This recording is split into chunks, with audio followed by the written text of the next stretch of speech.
দেখুন তো, এই গাড়িগুলোকে চেনা লাগছে কি?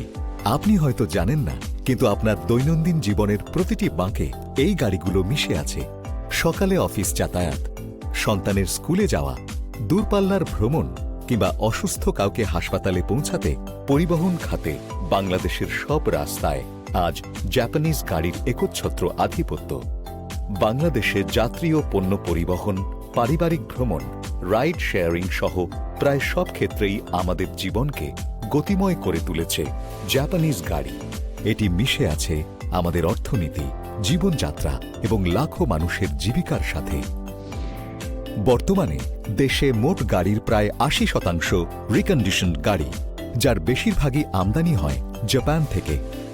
বিআরটিএ এর তথ্য মতে ১৯৮০ সালে বাংলাদেশে বছরে মাত্র কয়েক শত গাড়ি আমদানি হতো, কিন্তু ২০২৪-২৫ অর্থ বছরে এই সংখ্যা বেড়ে দাঁড়ায় ২১,৩৩৭টিতে। জাপানিজ ডোমেস্টিক মডেল বা জেডিএম সারা বিশ্বে অটোমোবাইল জগতে নিখুঁত প্রকৌশলের এক অনন্য নাম।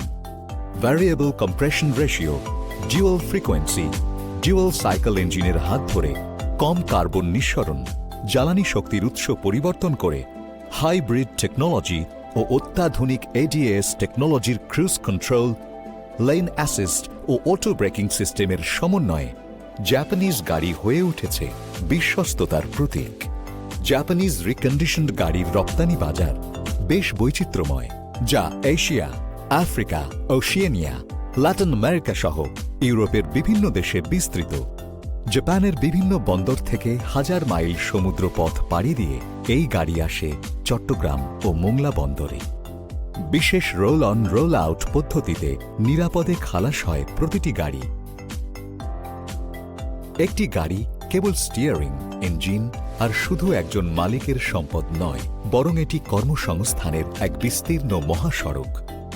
শোরুম ও ওয়ার্কশপে সেলস ও সার্ভিসিং পেশায় প্রায় ৫ লক্ষ মানুষ প্রতিনিয়ত এই চেইনকে সচল রাখছেন। আর গাড়ির নির্ভরযোগ্যতা যাত্রী পরিবহনে বহু মানুষকে স্বল্প বিনিয়োগে রেন্ট কার, রাইড শেয়ারিংয়ে ক্ষুদ্র উদ্যোক্তা হওয়ার সুযোগ করে দিয়েছে, ফলে খুলেছে নতুন আয়ের সম্ভাবনার দুয়ার। ঢাকাসহ সারা দেশে প্রায় ৬০ লক্ষ মানুষ পেশাজীবী ড্রাইভার হিসেবে স্থায়ী কর্মসংস্থান তৈরি করে দেশের বেকারত্বের হার কমিয়ে অসংখ্য জীবনের অগ্রযাত্রায় ব্যাপক ভূমিকা রাখছেন।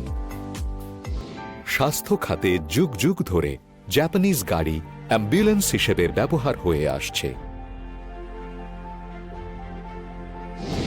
অন্যদিকে পর্যটন শিল্পের সবচেয়ে গুরুত্বপূর্ণ মাধ্যমই হল পরিবহন ব্যবস্থা।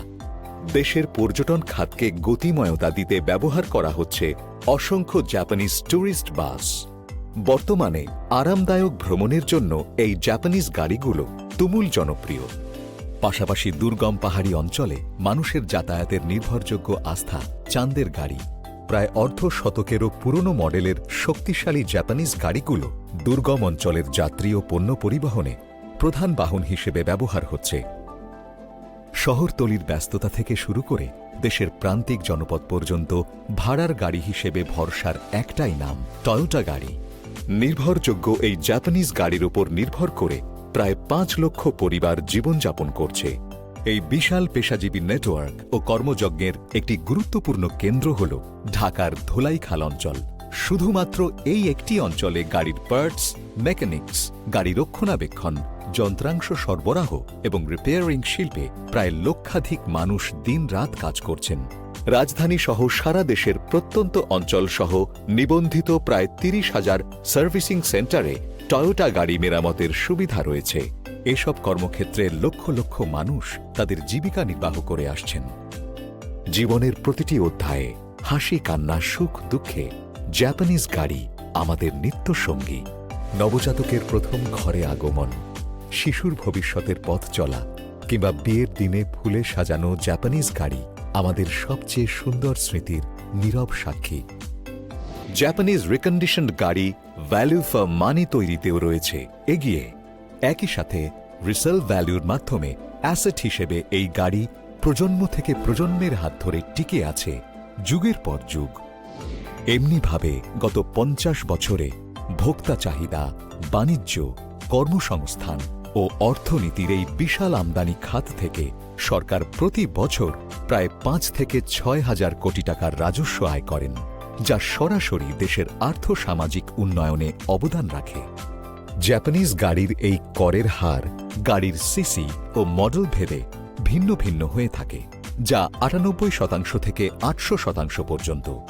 অন্যদিকে জেডিএম গাড়ির এই উচ্চ কর হারের বিপরীতে বৈদ্যুতিক গাড়ি বা ইভি আমদানিকে উৎসাহিত করার জন্য সরকার মাত্র ৩৭% কর হার প্রস্তাব করেছে। এই দুটি খাতের শুল্ক ভ্যাটের বিশাল পার্থক্যের কারণে প্রতি বছর সরকারের রাজস্ব আয়ে একটি বড় ধরনের ঘাটতি তৈরি হওয়ার আশঙ্কা রয়েছে। এই ঘাটতি পূরণ ও পরিবেশ বান্ধব ইভি গাড়ির চাহিদা অনুযায়ী ব্রিটেন ও সিঙ্গাপুরের পলিসির মতো আমাদের প্রয়োজন একটি সহাবস্থানমূলক নীতি কৌশল, যে কৌশলে জাপানিজ গাড়ির নির্ভরযোগ্যতা ও রাজস্ব আয় বজায় রেখেও ইভি গাড়ির সাথে একটি টেকসই ও ভারসাম্যপূর্ণ বাজার নিশ্চিত হবে।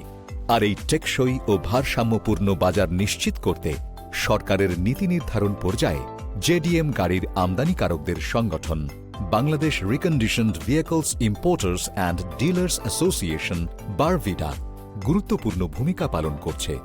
এই শিল্পকে ঘিরে প্রায় অর্ধ শতাব্দী ধরে গড়ে ওঠা বিশাল বাজার, কর্মসংস্থান ও অর্থনীতির চাকা যদি থমকে যায়, তবে এই জাপানিজ ডোমেস্টিক মডেল শিল্পের সুবিশাল নেটওয়ার্কের সাথে জড়িত এই মানুষগুলোর ভবিষ্যৎ কোথায় দাঁড়াবে? জাপানিজ প্রযুক্তির যাত্রা এক অবিরাম উদ্ভাবনের গল্প। শক্তিশালী ডিজেল পেট্রোল চালিত আইসি ইঞ্জিন থেকে এই শিল্প সাহসিকতার সাথে প্রবেশ করেছে হাইব্রিড বিপ্লবে, যা বাড়িয়েছে জ্বালানি দক্ষতা। পরবর্তীতে যুক্ত হয়েছে সাধারণ হাইব্রিড এবং সম্পূর্ণ ইলেকট্রিক গাড়ির একটি সংমিশ্রণ, হাইব্রিড প্লাগ ইন। এরই ধারাবাহিকতায় জাপান ইভি এর সীমানা পেরিয়ে জীবাশ্ম জ্বালানি সাশ্রয় ও পরিবেশে জিরো কার্বন ফুটপ্রিন্ট নিশ্চিতে যুক্ত করছে হাইড্রোজেন কারের মতো ফিউচার ভেহিকল। এভাবেই জীবন ও অর্থনীতির গুরুত্বপূর্ণ অধ্যায়ের প্রতিটি পাতায় জড়িয়ে আছে এই গাড়িগুলো। অতীতের ঐতিহ্য ধরে অর্থনৈতিক উন্নয়নে জাপানিজ রিকন্ডিশনড গাড়ির এই নির্ভরতার চাকা দুরন্ত গতিতে ছুটে চলেছে সমৃদ্ধ বাংলাদেশের পথে। JDM, driving Bangladesh forward.